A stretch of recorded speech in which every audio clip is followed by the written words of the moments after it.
Savez-vous pourquoi on utilise des porte-greffes américains dans nos vignes?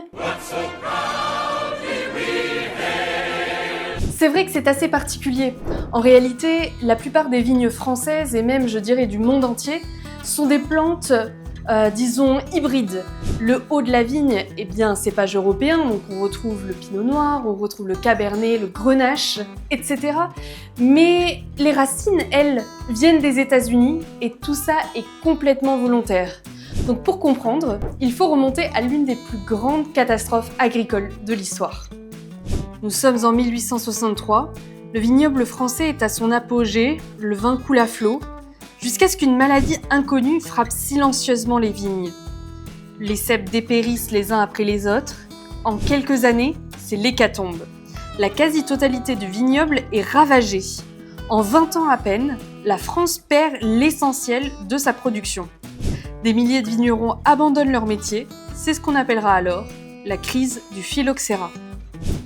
Ce nom est celui donné à un minuscule puceron originaire d'Amérique du Nord. Il se nourrit des racines de la vigne européenne, les perce, bloque la circulation de la sève et la plante meurt lentement sans qu'on comprenne pourquoi. Et comme il vit sous terre, on ne le voit même pas arriver. Pendant des années, on cherche une solution. Inonder les pieds, injecter des produits, planter les pieds dans l'eau, mais rien n'y fait. Et la réponse finira par venir du pays d'où venait le problème. Car en Amérique, les vignes locales ont évolué avec ce puceron. Elles y sont naturellement résistantes. Est alors née l'idée folle et géniale de greffer nos cépages européens sur des racines américaines. Résultat, la partie souterraine est protégée, la partie aérienne produit le vin qu'on aime. Le porte-greffe moderne venait alors de naître.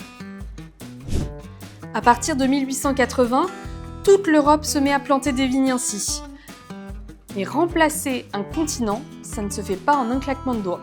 Il faudra plus de 50 ans pour retrouver un vignoble digne de ce nom. Et aujourd'hui encore, quand un vigneron replante, il n'achète pas une graine, ni même un pied complet. Il commande une racine américaine avec un cépage français greffé dessus, souvent scellé à la cire. Alors, bien évidemment, il existe quelques exceptions comme les vignes plantées dans des sols sableux, où là le phylloxéra finalement ne survit pas, ou encore quelques cépages naturellement résistants qui sont très rares et souvent locaux, disons. Mais la vérité, c'est que le vin que tu bois aujourd'hui, il est presque toujours le fruit d'une alliance franco-américaine. Si tu as aimé cette vidéo, n'hésite pas à liker et à commenter. Et si tu ne veux pas manquer nos prochains contenus, abonne-toi et active la cloche. En attendant, je te dis à très vite dans une prochaine vidéo. Ciao ciao!